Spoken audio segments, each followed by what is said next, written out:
Hello बच्चों, आप सभी कैसे हो? आई होप आप सबकी पढ़ाई काफ़ी अच्छी चल रही होगी और आप सब एकदम बढ़िया भी होंगे। बच्चों, आज हम ना rules of debit and credit समझेंगे। ये बेसिक है अकाउंटेंसी में और इसमें हम समझेंगे कि किसी ट्रांजेक्शन में जब कोई लेन देन वगैरह होता है तो क्या चीज़ें हमें डेबिट करनी है और क्या चीज़ें हमें क्रेडिट करनी है। फर्स्ट ऑफ ऑल हम अकाउंट के बारे में समझते हैं। Account is a record of transaction under the particular head. Account क्या होता है?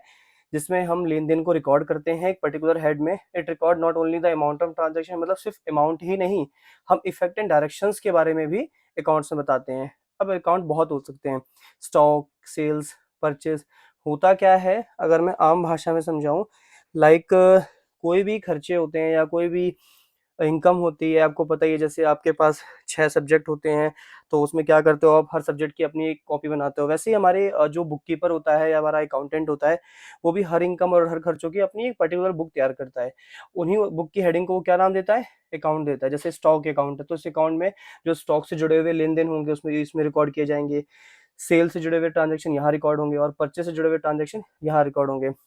वैसे कहते हैं कि जो हमारे अकाउंट्स हैं उसमें दो पार्ट्स होते हैं और जनरली ये टी शेप का होता है। टी शेप क्यों होता है? आप ऐसे एक लाइन खींचो अपर और एक लाइन नीचे की ओर लेके जाओ तो टी शेप ही दिखाई देगा। वैसे ये हमारा एक फॉर्मेट है अकाउंट का, जिसमें डेट, पर्टिकुलर और ये जनरल फोलियो होता है, अमाउंट है, फिर डेट है, फिर पर्टिकुलर है, ये जनरल फोलियो और अमाउंट है। अभी मैं सिर्फ एक फॉर्मेट समझा रहा हूँ आपको, ज़्यादा इस पर ध्यान नहीं देना है। ये आपको आगे काफ़ी अच्छे से समझ में आने वाला है। बस समझ लीजिएगा ये अकाउंट का हमारा एक सिंपल सा फॉर्मेट है। जेएफ का मतलब जनरल फॉलियो होता है। हाँ, इस बात का ध्यान दीजिएगा, इस फॉर्मेट में ये साइड डेबिट होती है और इस साइड को मैं क्रेडिट बोलता हूँ। डेबिट का डीआर लिख सकते हो, क्रेडिट को आप सीआर से डिनोट कर सकते हो। वैसे नीचे मैंने मेंशन कर दिया है कि इस बुक्स ऑफ अकाउंट्स में जो लेफ्ट है, जो ये वाला साइड है वो हमारा डेबिट है और राइट वाला साइड हमारा क्रेडिट है। ठीक है। हाँ, तो अभी आ जाते हैं हम रूल्स पे। रूल्स दो हैं, एक हमारा है ट्रेडिशनल मेथड, एक है हमारा मॉडर्न मेथड। ठीक है। अभी हम डिस्कस करेंगे ट्रेडिशनल मेथड के बारे में कि ट्रेडिशनल मेथड है क्या rules of debit and credit के। हम इसमें सबसे पहले अकाउंट को दो हिस्सों में क्लासिफाई करते हैं, पर्सनल और इम्पर्सनल। पर्सनल में हमारे आते हैं नेचुरल पर्सनल, आर्टिफिशियल पर्सनल और रिप्रेजेंटेटिव पर्सनल। अब समझते हैं कि नेचुरल पर्सनल क्या होता है। देखो, नेचुरल पर्सन क्या है कि क्रिएशन ऑफ गॉड होते हैं। क्रिएशन ऑफ गॉड का मतलब हो गया कि वो लोग जो भगवान के बनाए हुए हैं, जो सांस लेते हैं, यानी कि हम बात कर रहे हैं इंसानों की। कोई इंसान हो, राम, श्याम, मोहन, सोहन, किसी भी बुक के ऊपर अगर किसी अकाउंट के ऊपर कोई नाम लिखा हुआ है, राम लिखा हुआ है, मोहन लिखा हुआ है, तो दैट मीन्स वो एक नेचुरल पर्सनल अकाउंट है। या बुक के ऊपर डेटर लिखा हो, क्रेडिटर लिखा हो, ये सब पहचान है कि वो जो अकाउंट है वो एक नेचुरल पर्सनल अकाउंट है। आर्टिफिशियल क्या होते हैं? कोई कंपनी हो, कोई क्लब हो, कोई इंस्टीट्यूशन हो। एग्जांपल में मैंने टाटा कंपनी दे दिया है। बैंक्स में आप एक एसबीआई बैंक ले लो, एचडीएफसी ले लो, आईसीआईसीआई ले लो। किसी भी अकाउंट के अगर ऊपर किसी बैंक का नाम है या कंपनी का नाम लिखा हुआ है तो आर्टिफिशियल अकाउंट है। ठीक है। उसके बाद हमारा आ जाता है रिप्रेजेंटेटिव पर्सनल। इसको बहुत ध्यान से समझना। रिप्रेजेंटेटिव पर्सनल को, अगर आपको कोई भी एक्सपेंस या तो आउटस्टैंडिंग दिखाई दे या एडवांस हो, कोई भी खर्चा या तो बकाया हो या एडवांस हो, या कोई भी इनकम अक्रूड इनकम हो। अक्रूड इनकम का मतलब हो गया, एआई मैंने अक्रूड इनकम को लगा रखा है, आप कहीं लिख लेना साइड में कि एआई का यहाँ पर मतलब अक्रूड इनकम है। और रिसीव इन एडवांस, यानी कोई इनकम या तो बकाया हो। अक्रूड इनकम मतलब कमा ली है बट अभी रिसीव नहीं हुई है। और कुछ इनकम ऐसी होती है जो एडवांस रिसीव जाती है, रिसीव्ड इन एडवांस। मैंने शॉर्ट में लिख दिया है, आप समझ लेना।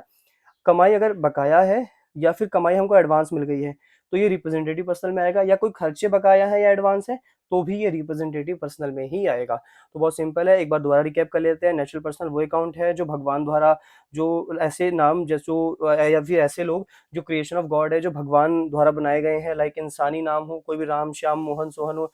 कोई डेटर क्रेडिटर भी इंसानी होते हैं बच्चों। कॉर्पोरेट वर्ल्ड में कोई क्लब है, कोई इंस्टीट्यूशन है, यानी कोई कंपनी वगैरह है या कोई बैंक्स वगैरह है। हाँ, रिप्रेजेंटेटिव पर्सनल में एक्सपेंसेस आते हैं, पर हाँ, एक्सपेंस या तो बकाया हो या एडवांस हो, इनकम या तो बकाया एडवांस हो। क्योंकि अगर कोई भी खर्चा ऑन टाइम पे होता है या इनकम ऑन टाइम जाती है तो वो इसमें नहीं आएगा, वो हमारा नॉमिनल अकाउंट में चला जाता है। तो रिप्रेजेंटेटिव में हम वही खर्चे रखेंगे, या तो बकाया या एडवांस, इनकम या तो बकाया या फिर एडवांस। ठीक है। अब मैं बात करता हूँ इम्पर्सनल अकाउंट की। इम्पर्सनल होते हैं दो टाइप्स के, एक रियल और एक होता है हमारा नॉमिनल। रियल में क्या होती है? सारी एसेट्स आती है, टेंजिबल और इंटेंजिबल। टेंजिबल वो जिसे हम देख भी सकते हैं और टच भी कर सकते हैं। इंटेंजिबल वो है जिसे हम देख नहीं सकते, ना तो टच कर सकते हैं, गुडविल, पेटेंट, कॉपीराइट। आप कहोगे तो मैं इस पे भी एक क्लास बना दूंगा। हाँ, याद रखना, रियल वैसे एसेट्स में तो बैंक और डेटर भी आते हैं, बट अनफॉर्चुनेटली जो बैंक है हमारा वो ऑलरेडी आर्टिफिशियल में आ चुका है, और जो डेटर है हमारे वो नेचुरल में आ चुके हैं, तो इसलिए हम उसको रियल में नहीं शो करेंगे। तो इस बात का ध्यान दीजिएगा, रियल में सारी एसेट्स आएंगी, लैंड, बिल्डिंग, प्लांट, मशीनरी, इंटेजिबल में goodwill, patent, copyright. But bank debtor भी एक तरीके से देखा जाए तो टेंजिबल एसेट्स ही हैं, बट दिक्कत की बात ये ऑलरेडी इसमें आ गए हैं, तो यहाँ पर हम इसको नहीं इंक्लूड करेंगे, इसलिए मैंने यहाँ पे एक ब्रैकेट लगा के कट कर दिया है।